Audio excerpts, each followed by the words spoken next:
Elorukum Manakam, Madurai Veeran is here. He's the most combative politician from Tamil Nadu visible on television screens.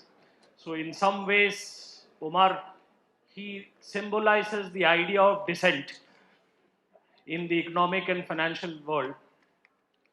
He has been speaking an outspoken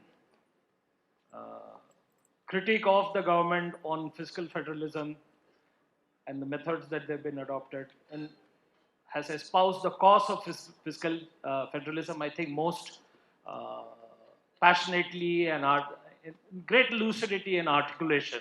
So that was really nice to see, and I think students of finance and economics sitting behind should know a little more about you. But today we are discussing the Tamil Nadu model, and I'm an old fan of this model, so we are in some ways in a similar. So in pre-independence era, I don't know how many students you know, Madras municipality used to give free food to school students. I think it was the Swatantra Party and Rajaji who used to do it. And then K. Kamraj, as the chief minister, expanded it. And thereafter, in 1983, under MGR, it was universalized in Tamil Nadu. Now, not many people know that two of the largest funded programs in India originated from an idea in Tamil Nadu, and which one of them is the midday meal schemes, which has propelled India's literacy, India's enrollment numbers, and the way the government at the center looks at welfare of students. It has brought up, and there are several studies. If students are interested, you should look up World Bank studies on malnutrition, on better education, on enrollment, and others. But this midday meal scheme actually created the room for another idea. Mr. N.T. Ramarao in the neighboring state of Andhra Pradesh introduced the 2 rupees per kilo rice idea, which today is the National Food Security Act, which was passed in 2013. Till recently, people had to pay for that ration, and now they're getting it free. 800 million people in India get free ration, and that's the second one. I'm sure there are other ones. I recall the more interesting ones as the ones that were done for maternal mortality, maternal health, which is again a World Bank recognized program. Uh, but for the youngsters, if Chennai and the area around Chennai is called the Detroit of the South or Detroit of India, it is because Tamil Nadu created the model for the ecosystem of automobiles and automobile giants. Almost 50 to 100 Fortune 500 companies are here. So there is a Tamil Nadu model at play, and we recognize that. I will ask you to speak about the Tamil Nadu model, and maybe we'll have some questions and some questions from the audience. But the one striking thing that you must explain is how does Tamil Nadu fund all this? First, thank you for inviting me. Second, let me just correct a factual error. The free food in Madurai, in Chennai, what was then Madras Corporation, was started by the Justice Party in 1921. One last caveat, I am the establishment. I am a finance minister in a large industrial state, one of the biggest economies in the country. If I am seen as a voice of dissent, something is structurally wrong. But you are, right? but you are So- seen as the voice of dissent in the GST Council. No, I agree. That means something is structurally wrong, because a man who should be riding the establishment train, if I am the one having to point out a lot of things, something must be structurally wrong. So let's leave that for a second. I think the core difference of the Tamil Nadu model, what we call the Dravidian model, or what one would have called the Justice Party model going back to the 20s, is a focus on human development, in the sense that if you have a stratified society where opportunities for education are restricted to some where opportunities for employment are restricted to some. By definition, you cannot have a weighted average productive kind of workforce, right? You're keeping people suppressed. Now, we could not have envisioned that 100 years from the first Justice Party government, we would have a global economy and therefore weighted average productivity would be the single best predictor of your competitiveness because you're no longer competing just state to state. Like our greatest competition is Vietnam for the ex-China trade, right? So, maybe you should explain that in one line. yeah. No, I'm saying as people are de-risking China and as they're moving their supply chains and their operations out of China and the financial services companies are moving it out of Hong Kong, then the natural kind of destinations are India at a country level, but within India, Tamil Nadu for various reasons, for the workforce, for the mass of existing companies that already do that, for the connectivity of the internet wires, for various reasons. Mostly the workforce availability, Tamil Nadu is a natural destination within India. But when we compete, of course, some of them also come to Kerala, I mean to Telangana or Gujarat or other places.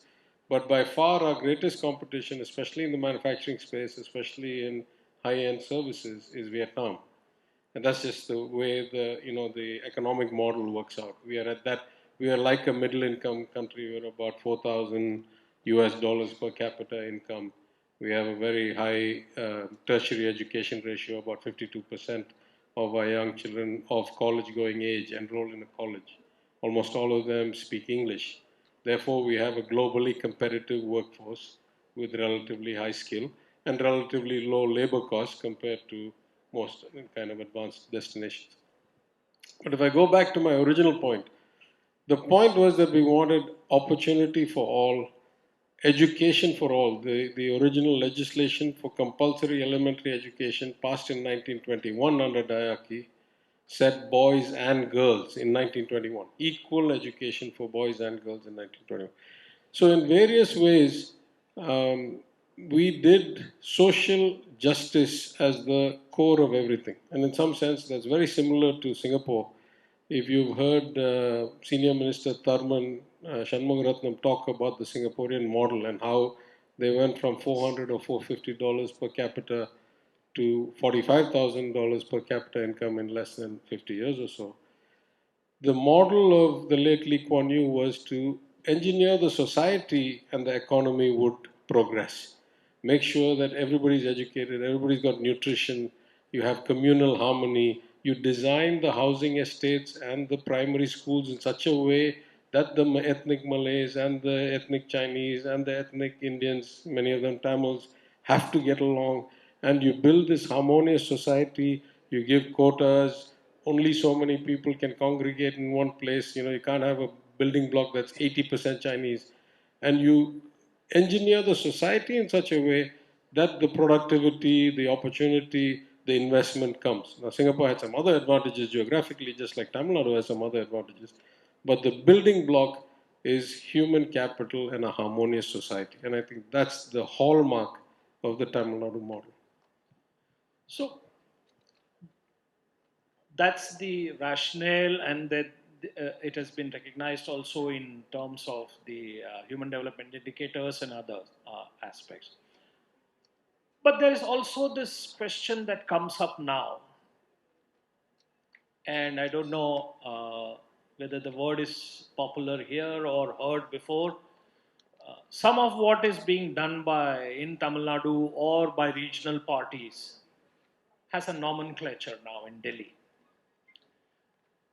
Some years back, I had done some study about manifestos, and I found that Tamil Nadu even gave goats, promised goats, and gave goats to people. And it led me to sort of examine whether there was any change, and the subsequent animal census showed that the goat population had gone up. Now, that might be a correlation or there might be a coincidence, but I don't know whether there was a causation. But coming to the things that, I mean, the perception is that much of what is done by parties in Tamil Nadu is to buy votes, and that's how welfare is born. And the phrase that is used frequently in Delhi is the Revdi culture or the freebie culture. Do you think the Tamil Nadu welfare model rests on freebie culture, or how would you like to sort of contest that view? As with everything, I'll answer this in about 6 different layers of depth. So let's start with the first one. The word Revdi and all is yesterday's word, right? It was spoken by somebody at some rally and it caught on. Otherwise, I didn't know that I hadn't heard the word Revdi like 1 year back. So Revdi is not there. Freebie culture, I had heard 100 times before. So let's look at it as that perspective. I think back in 2018 or something, I had given a long exposition. I said, every government everywhere in the world provides something for free to its citizens. Maybe it's free road transport without charging tolls. Maybe it's free education at government schools. Maybe it's free healthcare at government hospitals.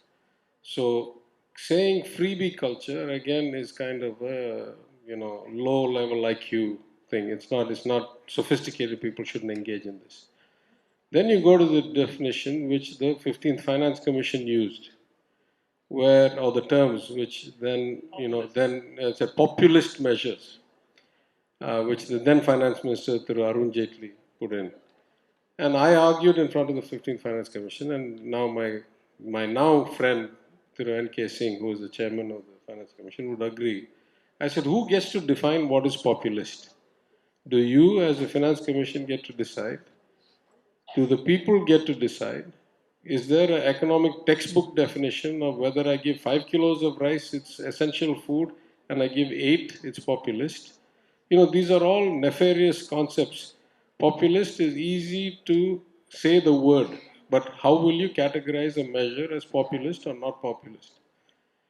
Then you see political hypocrisy that has no, limits. The same people who are telling us about Revdi and all in the Himachal Pradesh election, my counterpart and good friend, the Union Finance Minister, published a statement showing the 50 things they promised for free were they to get elected in Himachal Pradesh. They didn't, that's a different story. So is it that when they promise it, it's considered development measures, and if we give it, it's considered freebie? I mean, these are all meaningless. This is just political posture. Let's go down to the real issue. The real issue is, if we provide things for free, some of them will be accretive. They will add more value to society than me spending that money any other way. Some of them will be mixed. They will add some value, but also create inflation and create other problems. If you want, I'm happy to give you examples. And some of them will be downright bad. For example, since I have no political angle here, I'll take the cow and goat scheme. Both of them were introduced by our predecessor, late Chief Minister Ms. Jayalalitha. It turned out the goat scheme was quite successful, as you say, because sourcing goats was not that hard. There was already enough hybrid genetic kind of composition in the goat population. And it was much easier to breed goats, and they were productive in multiple ways, from milk to mutton to everything else, and they were relatively easy to feed. So the goat scheme actually was quite successful. I mean, it reached some limits, but that's a different story. It allowed women to make a decent living and a give. The cow scheme turned out to be almost impossible to implement. And I say this because I was a member of the Public Accounts Committee and saw a whole bunch of AG reports, audit reports. Because the way they designed the scheme, just think about the complexity now. If I have to give somebody a free cow, the question is, where do I source the cow from?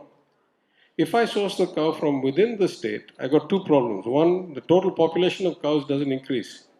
That means I'm just circulating the cows between some buyers and other buyers, and the market's intervening into an efficient, the government is intervening into an efficient market and will distort it.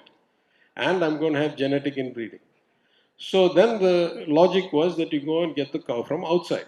The question is, who will buy the cow and who will accept the cow as a donation from the government or a benefit from the government? So then they came up with a smart idea. No, you should take the beneficiary with you on the trip to Andhra Pradesh or Karnataka or someplace, to the mandi, to the cow exchange, the market. And then you should jointly select the cow.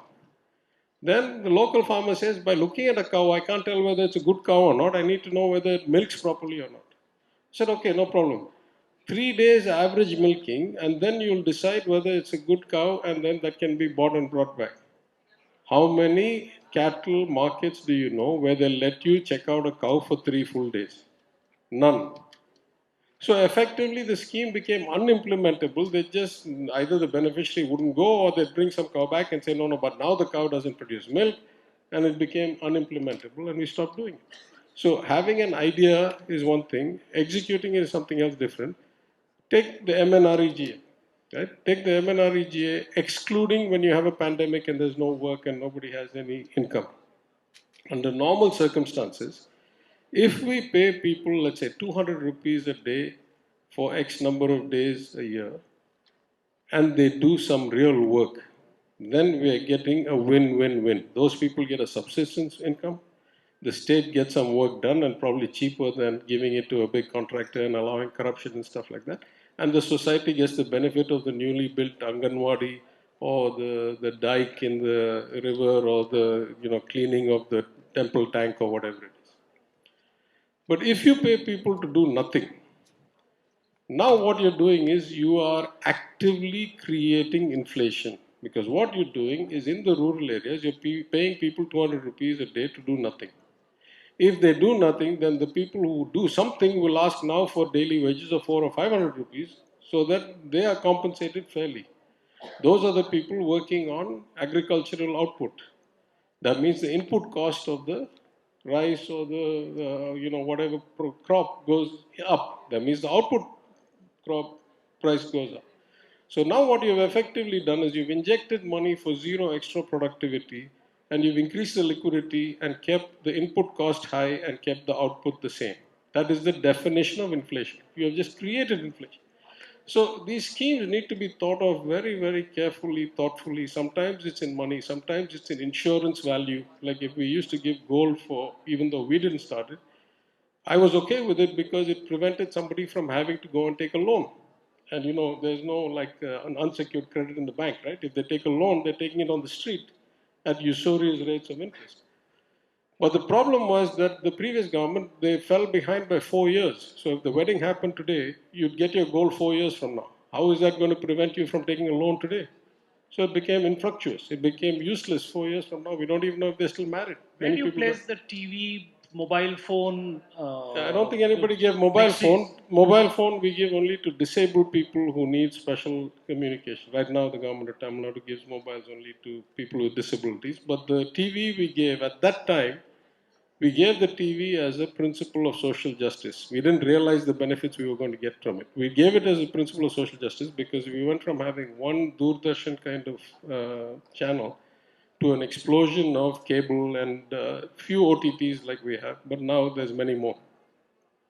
And what would happen in villages is that the poor people would go and stand outside the rich people's windows to watch the TV through the window because they couldn't afford their own TV. So our chief minister, our late leader and late chief minister, Kalangir, he wanted to make sure that nobody had to go and stand outside somebody's house for 2 hours, 3 hours watching TV through the window. And so he said, well, they were cheap. They were like 2,000 rupees. They were like a small CRT screen. But now you see all the studies, and it turns out that giving village people the awareness of what the rest of the world was like actually reduced domestic violence. It increased kind of other participation of women in the workforce, stuff like these are all like Oxford University studies. These are not Tamil Nadu studies. And I can send you the references, but I don't think we envisioned all those secondary benefits when we gave it. We gave it as, and it was like, it was a few hundred crores, right? 2,000 rupees a family for a few families. It was relative to the budget, it was an irrelevant amount of money. But it was a social justice thing, and it got ancillary benefits we didn't expect. So, to come back to somebody is paying for this. Yeah. And while the growth is there, this is a good idea, it works. I don't know how accurate this is because when I first saw this number, I was a little taken aback. The Reserve Bank of India's recent state finances report says that all the states put together in India offer subsidies of 3 lakh crore something. And Tamil Nadu tops it with 1 lakh crore or something. So I'm a little struck by that number. But is Tamil Nadu the highest in subsidies? In terms of in the non-development expenditure scheme, Tamil Nadu is behind Uttar Pradesh and two other states. But how do you sort of the more important question is how do you fund this? Yeah, so either you are implying a point in time issue or you're implying a historic issue. So let me just address the historic issue first because I think that's more meaningful. When No, no, of the course historical because this is a trend in Tamil yeah, Nadu. yeah. So that's what I'm saying. So Yeah. let me put it a different Yeah. way. When the FRBM Act was introduced in the Parliament and passed under the late Prime Minister Thiru Vajpayee, and equivalent acts were passed in all the states. At that time, Tamil Nadu's debt to GDP ratio was about 28%, and its interest to revenues ratio was about 21%. In 11 years after that, first ADMK government from 3 to 6, then DMK government 6 to 11, then ADMK government 11 to 14, before Ms. Jayalalitha's incarceration in Bangalore. In 11 years, Tamil Nadu's finances improved dramatically. We went from 28% debt to GDP down to 16. We went from 21% interest revenue down to 11. We were the model state. We had fantastic outcomes. No other state improved that much. And all while we were doing what you would consider to be freebies or subsidies or transfers or something. I'm saying basically you have to decide which way your model works. Now I'm saying that we had 6 or 7 years of really bad economic management. I don't say that politically. I was saying it outside. The statistics show that we went back from 16, 17% debt to GDP to 26, 27 before the pandemic. And then we went back to a really bad interest ratio. And then last year we showed a huge improvement. This year will show another huge improvement because I'm making the budget numbers ready. And we will show such remarkable progress that in 2 years we would have wiped out probably 90% of the slide of 7 years. That's amazing outcome. We have not in any way changed our philosophy that human development should be at the core of it. For example, my chief minister has announced a program which we funded as a pilot program last year, which we're taking up in greater scope this year, which is a free breakfast program. Now, is that a freebie? Is that revdi? Is that development? In my mind, I couldn't have come up with a single better way to spend those few hundred crores. Because what it does, it makes sure that the kids who go, and this is first starting at elementary school, it makes sure that the kids who go to school go with the right level of nutrition or arrive with the right level of nutrition. It greatly increases their likelihood of learning properly through the course of the day. We are doing it for the corporation school or government school children who are the poorest of the poor. The great feedback we've had is, why are you not doing that for the rest of the schools? Because middle class parents, many of them are now two working family parents, and they're saying, I find it hard to feed my children cooked food before they go to school at 7 or 7:30 or 7:45, very early in the morning, right?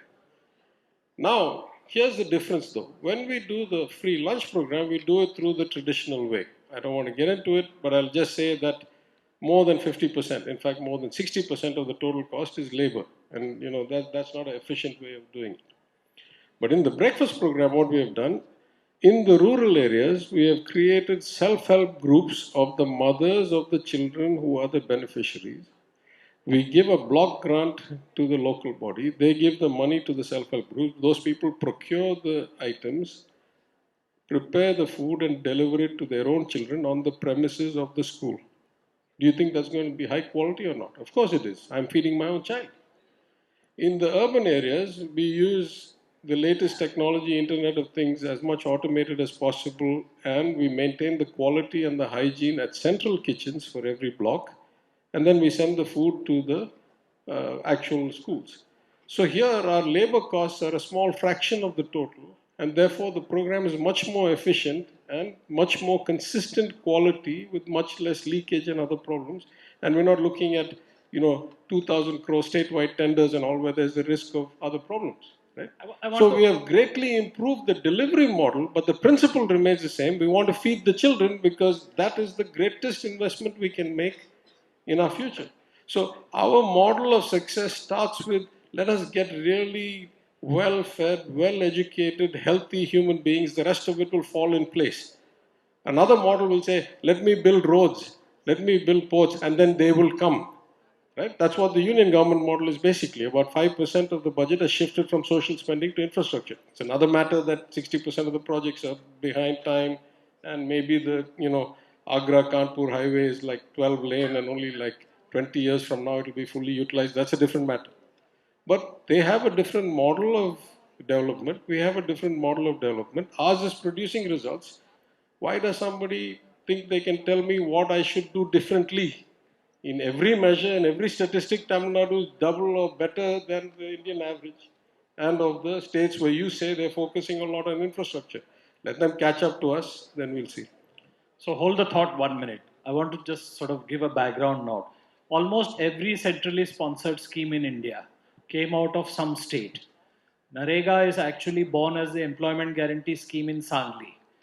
Midday meal scheme born in Tamil Nadu. You see the later versions of the PM Kisan Yojana. They were born in Telangana and in Odisha. The Jan Aushadhi schemes, the free medical scheme, was born in Tamil Nadu and in Andhra. There were several schemes. All of these were called freebies or revenues or whatever at some point of time, and all of them have been assimilated into the national development programs. Currently, the government gives money to farmers to overcome a certain deficit. Now, all of these, you can call them flyover economics, you can call them Robin Hood economics, you can call them whatever. But the fact is that there is a general consensus that all of this has been assimilated into the program. Now, the worry at the center is that the government of India is doing X amount of welfare, its deficit level is whatever it is, and whether this is a good idea or a bad idea. I mean, I don't know how many people know that just on direct benefit schemes, the National Payment Corporation of India, which is where the money goes from the government to the individual, which you receive the OTP and the SMS saying that your money is come, NPCA has listed 8,000 plus user codes for welfare schemes, out of which maybe half are not functioning. Government of India runs something like 310 direct benefit transfer schemes. I don't know how much. But the central question to this is, Mr. Minister, is that yesterday I was reading a report put out by Dr. C. Rangarajan and K.N. Shanmugam about Tamil Nadu being a $1 trillion economy, and they examined whether this could happen in 2030, and they have come to the conclusion that it could probably happen in 2034, or that it will require a 9% consistent growth. Now, we also know that Tamil Nadu is on the wrong side of the demographic story in the terms of your replacement rate. I mean, I don't know how many people here, youngsters, there are not too many people following you, because the replacement rate in Tamil Nadu is 1.4, which is the lowest in India. It's the outcome of development, it's an outcome of education, and it's also an outcome of women's empowerment. Tamil Nadu has the highest number of women working in manufacturing, and that says something, I think, about the social culture of the state. But if you have to grow at 9%, and if you have a high sustained expenditure which is classified in whatever way as non-development, what are the steps that you would like to take? One of the criticisms or one of the points that Dr. Rangarajan's report says is the non-profitability or lack of profitability of the state public sector units. There's also some emphasis on, so where would you, I mean, to move up that 9% thing, you will have to lift the economy to a higher value chain, just like you spoke about Vietnam and Tamil Nadu experience. So what's the plan? I'll say there are 3 or 4 steps. The first, I think, is keeping our fisc in balance. That means the FRBM Act said 0% revenue deficit, 3% fiscal deficit. And as I said, for 11 years, we largely followed that, especially the 5 years of the DMK government, 6 to 11, despite the global financial crisis, despite some pay commission, major changes in wages and benefits to the pensioners. It was a net surplus revenue government. 5 years, there was a revenue surplus. So what you're trying to say is that the difference between borrowing for revenue expenses, even though they may be good expenses like free food to school children or free laptops, as opposed to building roads or ports or hospitals or drinking water systems. There's a different multiplier effect. Possibly, to some extent, at a gross level, yes. So the idea is to bring the revenue deficit down to zero and put as much of your borrowing into capital expenditure as possible.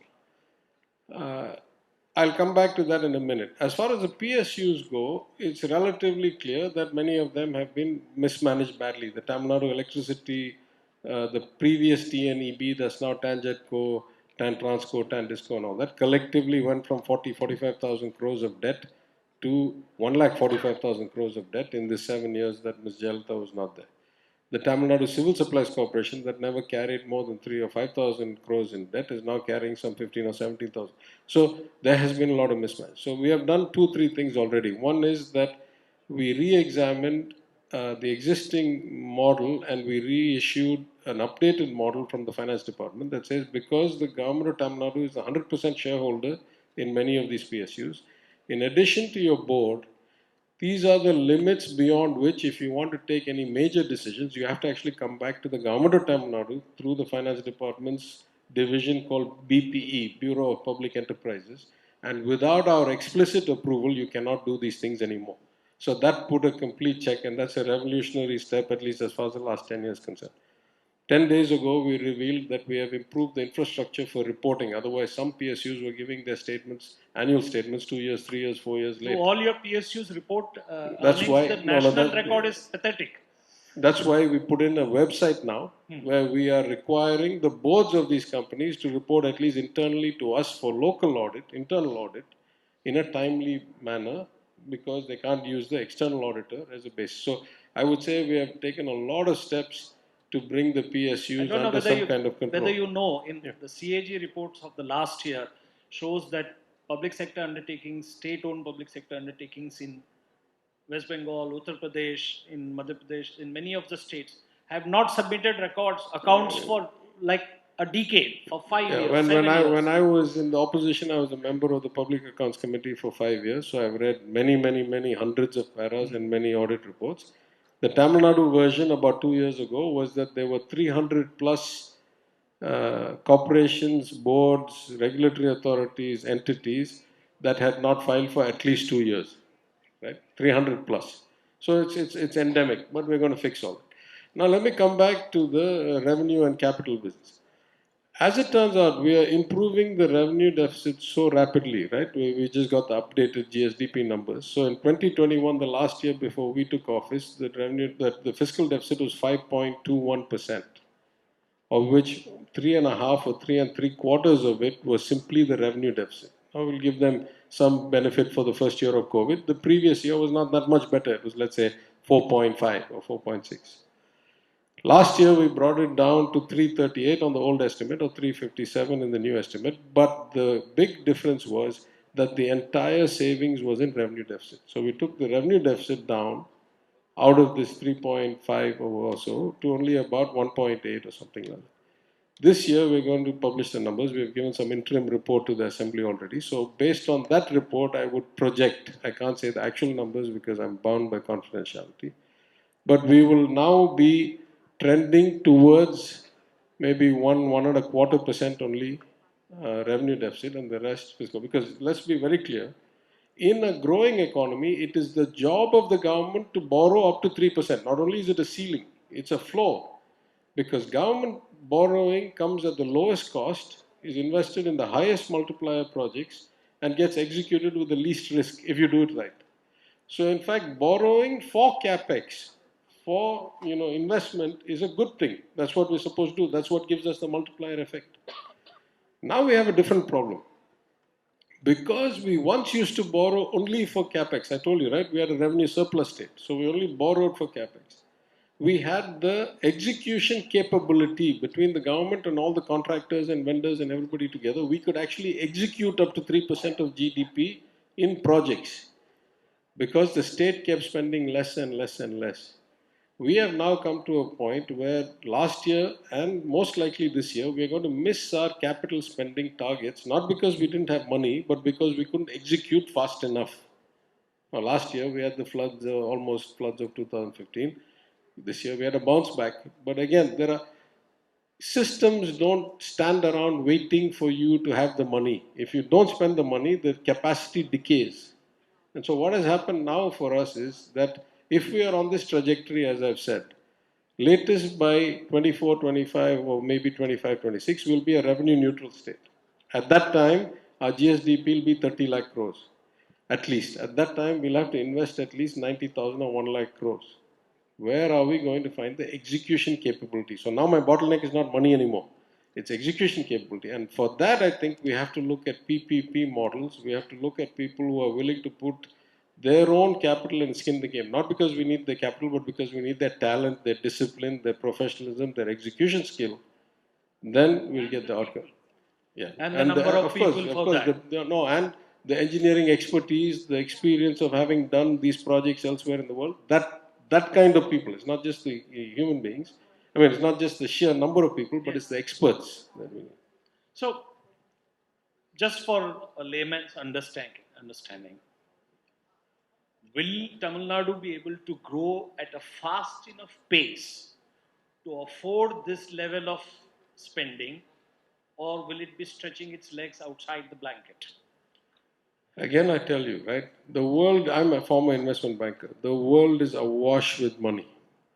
If you provide the right framework, the right environment, the right confidence level to investors, whether they are financial investors who are buying bonds and equity and mutual funds and capital shares in an alternate investment manager or venture capital, or whether they're the global corporates that are coming and setting up car factories or chip factories or iPhone manufacturing facilities.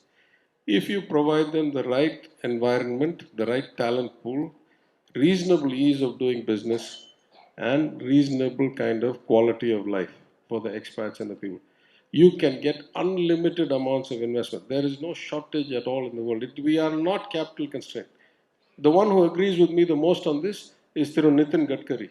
We were both at a ceremony in Delhi. You know, you're a dangerous company. Is that we can raise unlimited amounts of money. India is such a shining story in the global environment. You provide the right environment, there is unlimited amount of money. It is the execution skill, it is the framework, it is the environment. These are the things that good governance and good governments can provide. The money will come. I'm saying I wasn't able to spend the money last year that I budgeted to spend. I don't need other people's money. If I want, there's a lot of money. So, yeah, the absorptive capacity and the execution are all this. Now we have 3 minutes. You're here, you're from Madurai, the finance minister from Madurai in the center. We can't let you go without your comments on what you thought of the budget and whether we will really grow between 6 to 6.8 or 6.4. How do, I mean, there is a perception that you completely diametrically differ from the way the government in Delhi thinks about development, growth, economic progress. And you, so one way to express this, how you diametrically differ from the government or don't differ, is to sort of give us an analysis, a quick 3 minute analysis of the union budget. Look, I have been loath to go on TV, both for personal relationships with a lot of the senior officials, the finance minister, the finance secretary, all good personal friends of mine. And, you know, it's a difficult job. I would say, as long as somebody says what they do and does what they say, then the people get to decide. I have a completely different model. I want to focus on human development, quality of life, equality, keeping the stratification of society low.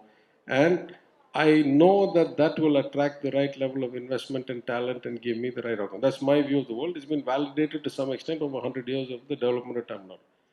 The Gujarat view of the world, which is now the Indian government's view of the world, you must have seen the Economist article, The Gujaratification of India after the Gujarat poll, is that you actually get national champions or state champions, you give them a lot of money, they build a lot of factories, and then you'll get trickled down to the people and all that stuff, and therefore you'll see you'll see poverty alleviation and you'll see better outcomes in education. All that. In fact, that has not proven to be true. Gujarat and Tamil Nadu have roughly the same per capita income, as the economist pointed out, but their poverty rate is 4 times higher than ours, and only 50% of the girls at 18 have gone through high school. Right? So we have completely different society. It's okay. As long as I say these are my values, I act according to these values, and I get the right outcome, the people can decide if that's what they want or not. What worries me a lot about the union government is that they say they're for the poor. They say that they're putting more schemes. They say that they're sending money into the benefits of the poor. But in fact, the numbers don't reflect that. And whatever execution problem I have, they have a much bigger execution problem because they have a much bigger execution ambition. So broadly, I would say the twist away from progressive taxation and progressive spending, more to the poor, more from the rich, is antithetical to my approach of how I would frame my budget. And when my budget comes out, at least there'll be a comparison to say, what is the difference in kind of the priorities of this, right? But at the end of the day, what does it matter, my philosophy, your philosophy? A budget is a statement of intent.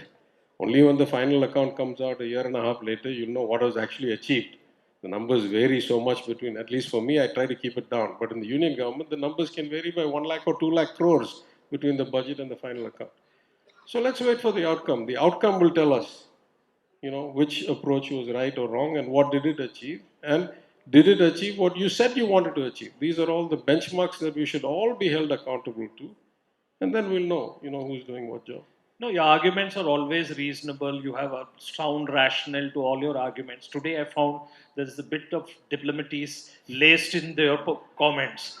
So that is a new addition to. Maybe I'm finally growing up. Yeah. So let's push you a little more. Push you a little more. Push you a little more. What's the one thing that they did you wouldn't do, and what's the one thing that they didn't do that you would have done? I would have tried to make the taxation regime more progressive. Right now, too much of the tax revenue comes from the poor and middle class, and too little of it comes from the rich. And I don't have that power as a state minister because we don't have any of the progressive taxation tools constitutionally. They're only over there. Agriculture. No, but yeah, I'm not sure I can have a tax independent of the union, but let's, yeah.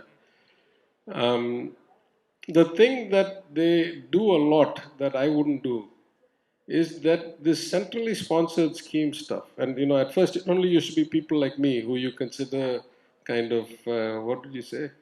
The dissent. Dissent. Now the dissent seems to have spread because when I was in the finance minister's meeting with the Honorable Union Finance Minister in Delhi in November, state after state with a BJP, pure BJP or BJP coalition government asked the questions that I always used to ask. I say, why do you take so much in cesses and surcharges? Why don't you put it into the divisible pool and give it to us? Why do you call it centrally sponsored scheme and then intrude into state subjects that you're not supposed to be? Why do you call it PM ABC, but you put only 20% of the money and we put 80% of the money and you still call it PM ABC? These questions which only people like DMK and South used to ask, Northern and BJP and Western states are asking these questions now. So I think this is a healthy sign in a democracy because we can't all be rebellious and dissenters by nature, right? I mean, the virus is spreading. I don't know about that. Or logic, or patriotism for the citizens of our state relative to being respectful to the leader.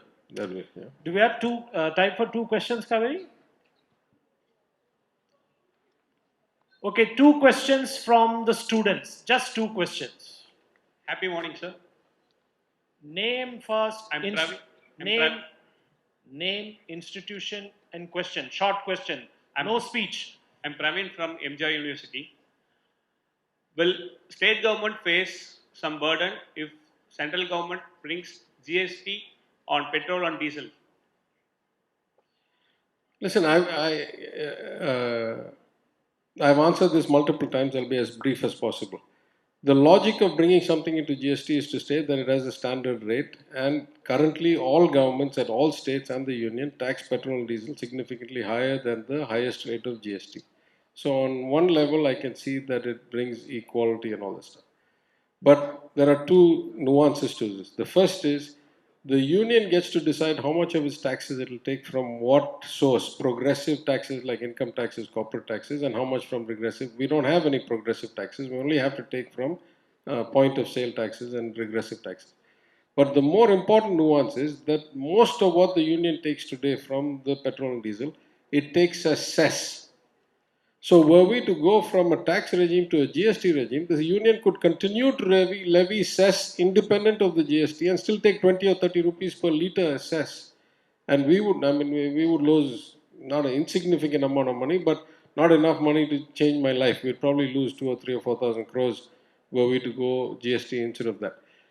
The more philosophical reason why we oppose the union trying to homogenize the few taxes that are left with the states is that at that point we become like municipalities. If we don't get to determine any rate for anything, and the so-called GST Council, which is so-called federal, but the agenda is set by the union government, they have a 33% vote. The minimum required to pass is 75, so they have effective vote veto on everything. And for you to defeat a union government measure, because they've given one state one vote, you'll have to rally 12 states. There are not actually 12 rich net donor states in this country. So everybody's for higher taxation because they'll get more money, except the rich donor states like Karnataka, Gujarat, Tamil Nadu, Maharashtra. So the system is rigged. And if I give up the last few levers of control that I have, then I become just an execution agency. As it is, on the way out, they decide, because they call it centrally sponsored scheme, A, B, C, D, E, F, G, finish at Z, go to 1, 2, 3, 4, 4 after that. Then on the way in also, they'll decide what can be collected by whom. Then what is the value of having governance here at a logical level, at an execution level? It is impossible to conceive of a homogeneous fiscal policy for a country that has such diverse states as our Indian states are. I've just told you the contrast between Gujarat and Tamil Nadu, which are already very rich states. Were I to tell you the difference between Tamil Nadu and Bihar, where the per capita income in Tamil Nadu is 4x, the gross enrollment ratio in tertiary education is 4 or 5x, then why should one homogeneous policy make sense for all these people? Nowhere else in the world do we have this kind of, administrative hallucination that you can run one policy for 1.4 billion people from Delhi and make it successful. It hasn't worked anywhere in the history of the world. It's not likely to start now. That's a new one, administrative hallucination. I should use that on Twitter. One last question, again from a student. Sir, warm good afternoon, sir. It was really a thought-provoking session, sir. When you were mentioning about the human development as an objective of social justice, knowing the ill effects of the alcoholism and the drug addiction, is there any possibility in the near future where we can overcome the dependency on alcohol for the revenue? As you just now mentioned that we are one of the richest states in India, and is there any possibility in the near future, sir? And I'm not asking for any specific date to be mentioned, sir. Yeah, again, as with anything, you ask me a question, you'll get a very nuanced answer, right? I'll separate this into 2 or 3 parts. If the point is that the government of Tamil Nadu cannot run without alcohol taxes, that's not true. We can run many ways. It's 20 or 30,000 crores. It's not an insignificant number, but it's not a, kill the finances of the state number. If the point is it possible to achieve total prohibition in real terms, not in politician speak, just for words, and then you know what can be bought in Gujarat at what time for what price. So, is it possible to be a globally connected, multi-state neighbor, porous borders, state in which you can enforce prohibition? My own personal experience in life at 57 years or 56 years is that it cannot be done. It's not enforceable. I'm not saying whether it should be the right policy or not. If you go to the next level and you say, in this current somewhat restricted regime, are we really curtailing alcoholism or the ill effects of alcohol? My personal view, not. And that's independent of politics. That was not true in the previous regime. It's not true in this regime. We are probably not able to quantify the ill effects of alcohol through absenteeism, domestic abuse, health impact, all kinds of other costs of alcoholism, violence, crime. We don't know how to quantify that. We are getting some money because we see it as tax, and that also has been slipping, and a lot of fraud is happening there. That's a different story. I mean, I'm saying 10-year trajectory. I'm not talking today. So, if you ask me, is this model somehow preventing the ills from entering society? The answer is absolutely not. The ills are in society. They have been for a long time. If you ask me, is there any society in the world where they don't tax undesirable activities with sin taxes? The answer is absolutely not. I mean, for that matter, we know that tobacco is extremely harmful. Probably tobacco is much more harmful to people than alcohol. You have to drink lots and lots of alcohol for a long time for you to get any bad effects. Tobacco is much earlier and you get cancer and stuff that's not curable. Why don't we ban tobacco altogether? So my point is, if you don't have an enforceable ban of practical conditions, then every society in the world taxes them very, very high because you get benefit, like, win or lose, you get benefit. Either you tax them so high that curbs consumption, or you tax them so high that whoever consumes pays some greater, a share into the state for the ill effects that their consumption is going to provide as a cost to the state later in absenteeism, in health, in domestic abuse, whatever. So these are not black and white, this concept cliche that this government runs on alcohol. Complete nonsense, right? There are governments that don't have alcohol revenue that are run worse than us. There are governments that have alcohol revenues that are run better than us. So, politics is politics. Intelligent people should be nuanced and thoughtful and look at the issues with like some clarity. Sound bites are just nonsense anyway. Right? So let me sort of add to this young man who must have attended the last session that the road to hell is paved with good intentions. The first step you pave that road is by telling the government, allowing the government to tell you what you can eat, where, what you can drink, when you can do whatever. We just heard about dissent and freedom, young man. Just think about it. Thank you very much. Thank you, Finance Minister. Thank you. It was lovely listening to you. As always, I recently heard an economist answer a question saying that I am an economist. I can't give you one answer. I will give you 2 or 3 or 4 answers. Mr. PTR has a new way of saying it. I will give you layered answers and nuances. So thank you for all the layers and all the nuances and that lovely phrase, administrative hallucination. I am heading for Twitter just now. Thank you very much. Thank you, sir. Request Mr. Chawla to please do the honors. Thank you for a very interesting and entertaining session. We thoroughly enjoyed it. Thank you, sir.